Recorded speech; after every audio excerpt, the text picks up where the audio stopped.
Hi everyone, అందరు ఎలా ఉన్నారు? బాగున్నారా? నేను కూడా బాగున్నాను. ఇవాళ మా పిల్లల లంచ్ బాక్స్లోకి వచ్చేసి అయితే తోటకూర కర్రీ అయితే చేశాను.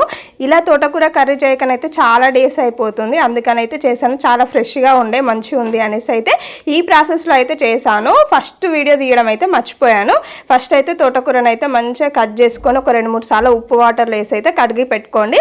తర్వాత మంచి ఇలాంటి గంజులో అయితే కర్రీ అనేది బాగుంటుందండి. తోటకూర అంతా వేసేసుకొని మీకు ఎంత కారంకి తగ్గట్టు అంత పచ్చిమిర్చి, కొంచెం కచ్చాపచ్చ దంచి పెట్టేసుకున్న వెల్లుల్లి రెబ్బలు, సరిపడా ఉప్పు వేసుకొని అయితే దీన్ని అయితే మంచిగా ఉడికించుకోవాలి. ఎసరు అనేది కొంచెం ఎక్కువనే ఉండాలి, అట్లా ఉంటేనే తోటకూర అనేది బాగుంటుంది. ఒకప్పుడైతే ఇలా బాగా చేసేవాళ్ళు అనుకుంటా. ఇట్లా మొత్తం దగ్గరికి అయ్యే వరకు అయితే మంచిగానైతే ఉడికించుకోవాలి. ఎంత ఉడికితే అంత బాగుంటుంది, అంటే కొంచెం పేస్ట్ లాగా అయిపోతుంది. ఇలా తింటే కూడా చాలా అంటే చాలా బాగుంటుంది.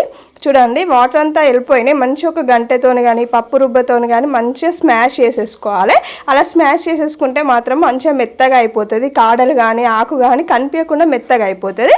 అది పక్క పెట్టేసుకొని తర్వాత అయితే తాలింపు అయితే పెట్టేసుకుందాం. ఇలా తాలింపు పెట్టుకుంటే బాగుంటుంది. మీకు కావాలంటే ఉల్లిగడ్డ కూడా వేసుకోండి, లేదు అంటే ఇలా చేసేసుకోండి. మంచిగా ఆయిల్ వేసుకొని జీలకర్ర, ఆవాలు, వెల్లుల్లి రెబ్బలు, ఎండుమిర్చికి కొంచెం కరివేపాకు వేసుకొని అయితే తాలింపు పెట్టేసుకొని మనం తోటకూరను దగ్గరికి అనుకున్నాగా అందులో వేసి కలిపేసుకోండి. టేస్టీగా ఉండే తోటకూర కర్రీ అయిపోతుంది.